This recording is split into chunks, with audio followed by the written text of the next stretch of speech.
সর্বশেষ যেই বান্দাকে আল্লাহ পাক রব্বুল আলামিন জাহান্নাম থেকে মুক্ত করে জান্নাতের মধ্যে আল্লাহ তাআলা পাঠায় দিবেন, ওই বান্দা এত কষ্ট পাবে। সর্বশেষ যেই বান্দাকে জাহান্নাম থেকে মুক্ত করিয়া আল্লাহ পাক রব্বুল আলামিন জান্নাতের মধ্যে পাঠায় দিবেন, ওই বান্দাকে জাহান্নামের আগুনের মধ্যে এত কষ্ট দেওয়া হবে, এত কষ্ট দেওয়া হবে। জাহান্নামের এই কঠিন আযাব ওই বান্দা যখন সহ্য করতে আর পারবে না, ওই বান্দা আল্লাহর কাছে বলবে, হে মালিক, জাহান্নামের কঠিন আযাব আর আমি সহ্য করতে পারতেছি না রে আল্লাহ। এই জাহান্নামের আগুন থেকে তুমি যদি আমাকে মুক্ত দাও তাহলে কতই না আমার ভালো হইতো। আল্লাহ পাক রব্বুল আলামিন এইবার ওই বান্দাকে ডাক দিয়া বলবেন, এরে বান্দা, আমি আল্লাহ তো তোমাদেরকে জাহান্নামের আগুন থেকে বাঁচার জন্য দুনিয়াতে আমি আল্লাহ কিছু কর্মসূচি দিয়েছিলাম। কর্মসূচি কেন তুমি পালন করো নাই?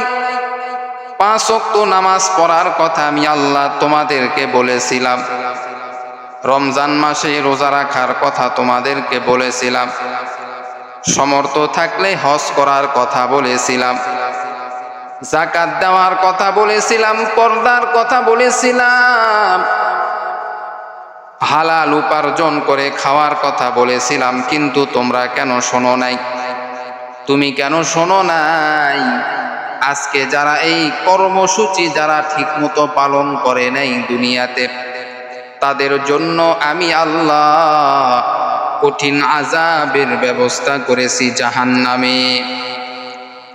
কঠিন আযাবের ব্যবস্থা আমি আল্লাহ করেছি, কারণ এই বান্দা সব কিছু জানার পরেও 5 ওয়াক্ত নামাজ পড়ে নাই, সব কিছু জানার পরেও রমজান মাসে রোজা রাখে নাই, ইচ্ছাকৃতভাবে রোজাগুলি ভেঙে ফেলেছে। এইভাবে আমি আল্লাহ এই বান্দাকে অল্প পরিমাণ হায়াত দেই নাই, বরং আমি আল্লাহ তাকে হায়াত দিয়েছি 70 বছর 80 বছরের হায়াত তাকে দিয়েছি। এই হায়াতের মধ্যে এই বান্দা এইগুলি কাজ করে নাই, এজন্য আমি আল্লাহ তাকে জাহান্নামের আগুনের মধ্যে দিয়েছি। আল্লাহ বলবেন, এরে বান্দা, দুনিয়াতে এই আমলগুলি না করার কারণে আজকে তোমাকে জাহান্নামের আগুনের মধ্যে পোড়া হইতেছে। এই বান্দা জাহান্নামের আগুন সহ্য করতে না পেরে আল্লাহর কাছে বলবে, ও দয়ার মালিক, ইয়া আল্লাহ, ইয়া রহমান, ইয়া রহিম, ইয়া রহমান, ইয়া রহিম, ও আল্লাহ, শয়তানের ধোঁকায় পড়িয়া কত গুনাহ করেছি, কত নাফরমানি করেছি। ও দয়ার মালিক, দয়া করিয়া মায়া করিয়া তুমি আমাকে এই জাহান্নাম থেকে একটু বের করো রে আল্লাহ। জাহান্নামের কঠিন তাপ, জাহান্নামের সাপ বিচ্ছুর কামড় আমি সহ্য করতে পারতেছি না রে আল্লাহ। ও দয়ার মালিক, দয়া করিয়া মায়া করিয়া এই জাহান্নাম থেকে তুমি আমাকে বের করো রে আল্লাহ। আল্লাহ বলবেন, ও ফেরেশতা জিবরাইল, এই বান্দা জাহান্নামের আগুনের তাপ আর সহ্য করতে পারতেছে না, জাহান্নামের কঠিন আযাব আর সহ্য করতে পারতেছে না। ও জিবরাইল, যাও, তাড়াতাড়ি যাও, ওই বান্দা মনে যা চায় সেটাই তুমি করো। জিবরাইল এইবার যাবে, গিয়া এই বান্দাকে বলবে, ও আল্লাহর বান্দা, কি তুমি চাও? এই বান্দা এবার বলবে, আমি জাহান্নাম থেকে বের হতে চাই। জিবরাইল এইবার আল্লাহর কাছে বলবে, হে মালিক, তোমার এই বান্দা জাহান্নাম থেকে বের হতে চাই। আল্লাহ বলবেন, জিবরাইল বের করো, কারণ এই বান্দা জাহান্নামের তাপ আর সহ্য করতে পারবে না। এবার তাকে জাহান্নাম থেকে বের করিয়া জাহান্নামের জাহান্নাম থেকে বের করে তাকে একটা বসার জায়গা করে দেওয়া হবে। এবার এই বান্দা দীর্ঘদিন ধরে ওইখানে বসে থাকবে। বসে থাকার পর আবার আল্লাহ তাআলাকে ডাক দিবে, ও দয়ার মালিক, জাহান্নাম থেকে তো বের হয়েছি রে আল্লাহ, তোমার দয়া দিয়া, তোমার রহমান আর রহিম নামের ওসিলা করিয়া তুমি আমাকে বের করেছো। তোমার যেহেতু একটা নাম হলো গফফার, ক্ষমা করনেওয়ালা, ও আল্লাহ তুমি দয়া করিয়া জাহান্নাম থেকে আমাকে বের করেছো। ও আল্লাহ, তারপরেও জাহান্নাম থেকে বের করার পরেও তো আগুনের তাপ কমে না রে আল্লাহ। জাহান্নামের তাপ তো তারপরেও শরীরে লাগতেছে। জাহান্নামের আগুনের তাপ আমার শরীরটা পুরে ছারখার করে দিতেছে রে আল্লাহ। ও দয়ার মালিক, বড় আদর করিয়া বান্দাদেরকে তুমি বানাইছো রে আল্লাহ, বড় দয়া করিয়া মায়া করিয়া আমাদেরকে তুমি সৃষ্টি করেছো রে আল্লাহ। দুনিয়ার যত মাখলুকাত আছে সকলের থেকে শ্রেষ্ঠত্ব দান করেছো। যত মাখলুকাত আছে সবাইকে আমাদের গোলাম বানিয়ে দিয়েছো। সব আমাদের খেদমত করে, সবাই আমাদেরকে মহব্বত করে ভালোবাসে। মানুষের গোলাম হিসাবে আল্লাহ তাআলা দুনিয়াতে যা কিছু আছে সব কিছু বানায়া দিলেন। দুনিয়াতে যত পানি আছে সব কিছু মানুষের গোলাম, সব পানি মানুষের গোলাম। দুনিয়াতে যত বাতাস আছে সব বাতাস হলো মানুষের গোলাম। দুনিয়াতে যত পশু পাখি আছে সবগুলি মানুষের গোলাম, সবগুলি হলো মানুষের খেদমতের জন্য নিয়োজিত, মানুষের উপকারের জন্য নিয়োজিত। যত পশু পাখি আছে সবাই মানুষের খেদমত করার জন্য রেডি। আল্লাহর কাছে যখন এই বান্দা ভুলটা স্বীকার করিয়া আল্লাহর কাছে বলবে, হে মালিক, সবাইকে তুমি আমার গোলাম বানিয়ে দিয়েছিলা দুনিয়ায়, এই সব কিছু পাওয়ার পর তারপরেও তো শয়তানের ধোকায় পড়িয়া আমি অন্যায় করেছি। আল্লাহ দয়া করিয়া মায়া করিয়া আরো দূরে বসার তুমি ব্যবস্থা করে দাও, জাহান্নাম থেকে তুমি আরো দূরে আমাকে সরায়া দাও। আল্লাহ বলবে, বান্দা এটাই কি তোর মনের শেষ আশা? বলে, হ্যাঁ, এটাই আমার মনের শেষ আশা। আল্লাহ তো রহমান, আল্লাহ তো বড় রহিম, আল্লাহ তো বড় দয়াবান। আল্লাহ বলবে, ইনের ফেরেশতা জিবরাইল, যাও, তাড়াতাড়ি যাও, আমার এই বান্দাকে জাহান্নাম থেকে আরো দূরে তুমি তাকে ব্যবস্থা করে দাও, তার বসার ব্যবস্থা করে দাও। জিবরাইল আলাইহিস সালাম আসবেন, আসার পরে এই বান্দাকে এইবার জাহান্নাম থেকে আরো দূরে সরে নিয়ে যাবেন। নিয়ে যাওয়ার পরে তাকে বসার ব্যবস্থা করে দিবেন। এরপরে এই বান্দা আবারও আল্লাহকে দীর্ঘদিন ধরে ডাকবে, আবারও ডাকা শুরু করবে, ইয়া হান্নান, ইয়া মান্নান, ইয়া রহমান, ইয়া রহিম। আল্লাহকে কান্না করবে, কান্নারত অবস্থায় ডাকবে, ও দয়ার মালিক, এই জাহান্নামের তাপ, এত দূরে বসে আছি তারপরেও আমার শরীরে লাগে। ও আল্লাহ, আমি তো দুনিয়াতে অপরাধ করেছি, ভুল করেছি, শয়তানের ধোকায় পড়ে রে আল্লাহ। ও আল্লাহ, তুমি আমাকে ক্ষমা করে দাও, আরো দূরে তুমি বসার ব্যবস্থা করে দাও। জাহান্নামের আগুনের তাপ আমি সহ্য করতে পারি না রে আল্লাহ। এই জাহান্নামের আগুনের তাপ সহ্য করার মতো ক্ষমতা তোমার নাই। জাহান্নামের আগুনের তাপ আমি সহ্য করতে পারবো না। দুনিয়ার আগুন সহ্য করতে পারি না, ওই জাহান্নামের আগুনের তাপ কেমনে সহ্য করব? ও দয়ার মালিক, জাহান্নাম থেকে আমাদের সবাইকে তুমি হেফাজত করো, আমিন। এরে নবীর উম্মতের দল, এই বান্দার আবদার আল্লাহ তাআলা পূরণ করবে। এই বান্দা যখন আবার দীর্ঘদিন ধরে আল্লাহকে ডাকা শুরু করবে, আল্লাহ, ও আল্লাহ, তুমি আমাকে ক্ষমা করে দাও, এখানেও আমি বসে থাকতে পারবো না। আল্লাহ বলবেন, এরে ফেরেশতা জিবরাইল, যাও যাও, তাড়াতাড়ি যাও, এই বান্দাকে জাহান্নাম থেকে আরো দূরে সরায়া দাও, কারণ এই বান্দা জাহান্নামের তাপ সহ্য করতে পারবে না।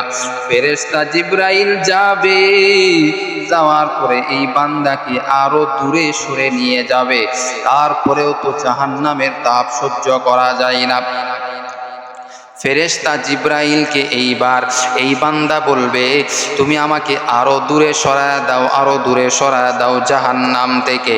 আল্লাহর অর্ডার পাওয়ার পরে আল্লাহ বলবে, জিবরাইল রে, তাকে আরো দূরে তুমি সরায়া দাও জাহান্নাম থেকে, কারণ আমি আল্লাহ বড় আদর করিয়া মানুষকে বানাইছি, মানুষদেরকে আমি আল্লাহ বড় দয়া করে আদর করে বানাইছি।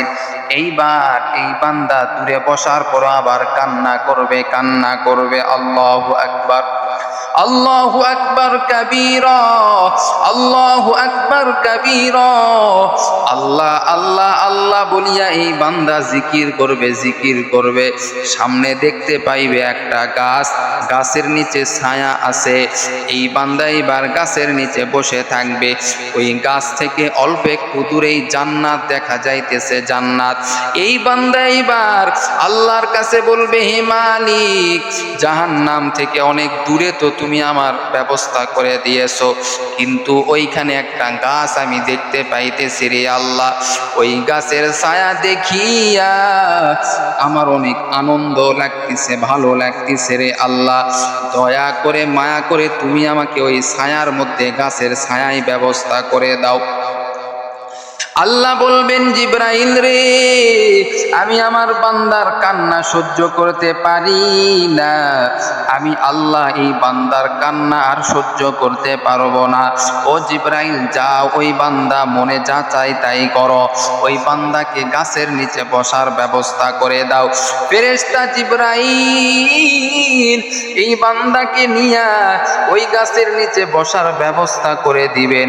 আবার ওই গাছের নিচে আল্লাহকে ডাকা শুরু করবে বান্দা, ইয়া হান্নান ইয়া মান্নান ইয়া রহমান ইয়া রহিম। আল্লাহর কাছে আবার বলবে, আল্লাহ, ও আল্লাহ, ওই জান্নাত আমি দেখতে পাইতেছি রে আল্লাহ, দয়া করিয়া যদি জান্নাতের গেটে তুমি আমার বসার ব্যবস্থা করে দাও তাহলে কতই না ভালো হইতো। আল্লাহ বলবেন, জিবরাইল রে, আমি আল্লাহ এই বান্দার মনের আশা তারপরেও পূরণ করে দিলাম।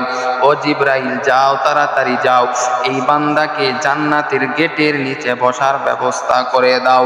এইবার জিবরাইল যাবে, যাওয়ার পরে এই বান্দাকে বলবে, রে বান্দা, চলো, জান্নাতের গেটে তোমাকে বসার ব্যবস্থা করা হবে।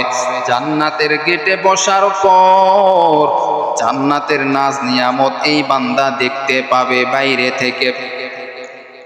দেখার পরে এই বান্দার মনে বড় আনন্দ লাগবে, আনন্দ লাগবে। এইবার আল্লাহর কাছে আবার বলবে, আল্লাহ, ও আল্লাহ, জান্নাতের গেটে বসিয়া জান্নাতের আরাম আয়েশ দেখতেছি, বড় ভালো লাগতেছে। রব্বে কারীম, দয়া করিয়া মায়া করিয়া ও আল্লাহ তুমি আমাকে জান্নাতের মধ্যে তুমি ঢুকায়া দাও। সুবহানাল্লাহ। আল্লাহ বলবে ফেরেশতা জিবরাইলকে, এরে জিবরাইল, আমি আল্লাহ এই বান্দার সব মনের আশা পূরণ করে দিলাম, যাও, তাড়াতাড়ি নিয়ে যাও, জান্নাতের মধ্যে তুমি ঢুকাইবা, আবার বের করে নিয়ে আসবা। কারণ এই বান্দা দুনিয়াতে সারা জীবন নাফরমানি করেছে, নাফরমানি করেছে, আমি আল্লাহর ইবাদত করে নাই। এই বান্দাকে যখন জান্নাতের মধ্যে ঢুকানো হবে, এই বান্দা জান্নাত দেখার পর আর এই বান্দা ফিরে আসতে চাইবে না। এইবার আল্লাহর কাছে বলবে, আল্লাহ, জান্নাত এত সুন্দর, এই জান্নাত থেকে আমি তো বের হতে চাই না রে আল্লাহ, এত সুন্দর নাজ নিয়ামত দিয়া তুমি ভরে রাখছো। আল্লাহ তাআলা বলবেন, এরে ফেরেশতা জিবরাইল, এই বান্দা বলে বলে জাহান্নাম থেকে আস্তে আস্তে আস্তে আস্তে জান্নাতের মধ্যে ঢুকে গেল। তারপরেও তো এই বান্দা বলা ছাড়ে না। এইবার এই বান্দা আল্লাহর কাছে বলবে, আল্লাহ তুমি আমাকে জান্নাত থেকে কেন তুমি বের করে দিবা? তুমি তো ওয়াদা দিয়েছো যেই বান্দা একবার জান্নাতে প্রবেশ করবে ওই বান্দাকে কোনোদিন আর বের করা হবে না। ও আল্লাহ, দয়া করিয়া মায়া করিয়া তুমি আমাকে যেহেতু জান্নাতের মধ্যে ঢুকাইছো, আর আমি জান্নাত থেকে বের হতে চাই না। আল্লাহ বলবে, এরে বান্দা, আমি আল্লাহ যেহেতু কথা দিয়েছি একবার জান্নাতে ঢুকলে আর বের হওয়া হবে না, আর তাকে বের করা হবে না, আমি আল্লাহ আমার কথা অবশ্যই রাখবো।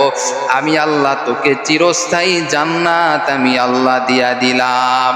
আল্লাহ আল্লাহ কিয়া মুবারক নাম হাই, আল্লাহ আল্লাহ আশুকি কা কাম হাই। আল্লাহ আল্লাহ ইচে শিরি নিস্তুনাম, শিরে শকর মিকুনাত জানাম তামাম। আল্লাহ আল্লাহ তু মেরা মাবুদ হাই, আল্লাহ আল্লাহ তু মেরা মাশুক হাই। আল্লাহ কত দয়া করেন, মায়া করেন বান্দাদেরকে। একটু চিন্তা করেন, এই বান্দা জাহান্নাম থেকে আল্লাহর কাছে বলে বলে বলে এক পর্যায়ে জান্নাতের মধ্যে প্রবেশ করলো। এরপরেও আল্লাহ পাক রব্বুল আলামিন তার রহমত দ্বারা তাকে জান্নাতে থাকার ব্যবস্থা করে দিলেন। সুবহানাল্লাহ। আজকে ওই আল্লাহকে তুমি আমি চিনি না। ওই আল্লাহ এত দয়া করে মায়া করে, আল্লাহর দয়া পাওয়ার পরেও তুমি আমি আল্লাহকে ভুলে থাকি। আল্লাহ এত বড় বড় নিয়ামত তোমাকে আমাকে দিয়েছে, তোমাকে আমাকে যে সুস্থতার নিয়ামত দিয়েছে, এই নিয়ামত যদি কিয়ামত পর্যন্ত তুমি শুকরিয়া আদায় করো, তারপরও এই সুস্থ থাকার নিয়ামতের শুকরিয়া আদায় করে শেষ করা যাবে না। কত দামি নিয়ামত তোমাকে আমাকে আল্লাহ তাআলা দিয়েছে। একটা হাতের নিয়ামত তুমি আমি শেষ করতে পারবো না শুকরিয়া আদায় করে। এই চোখ, আল্লাহ তাআলা যে দুইটা চোখ দিয়েছেন, যেই চোখ দিয়া তুমি আমি দুনিয়া দেখতেছি, যেই চোখ দিয়া তুমি আমি দুনিয়া দেখতেছি, এই চোখের নিয়ামতের শুকরিয়া আদায় করে শেষ করা যাবে না। কত সুন্দর সুন্দর নিয়ামত তোমাকে আমাকে আল্লাহ পাক রব্বুল আলামিন দিয়েছেন। অথচ এতগুলি নিয়ামত পাওয়ার পরেও আমরা শুকরিয়া আদায় স্বরূপ নামাজ পড়ি না, আমরা ইবাদত করতে চাই না। আল্লাহ তাআলা বলেন, আমি আল্লাহ অবশ্যই অবশ্যই তাদেরকে পাকড়াও করব, কারণ এতগুলি নিয়ামত পাওয়ার পরেও যেই বান্দা ইবাদত করে না, ওই বান্দার জন্য কঠিন আযাব জাহান্নাম তাদের জন্য অপেক্ষা করতেছে। আল্লাহ আমাদের সকলকে জাহান্নামের আগুন থেকে হেফাজত করুক। সকলেই বলি আমিন।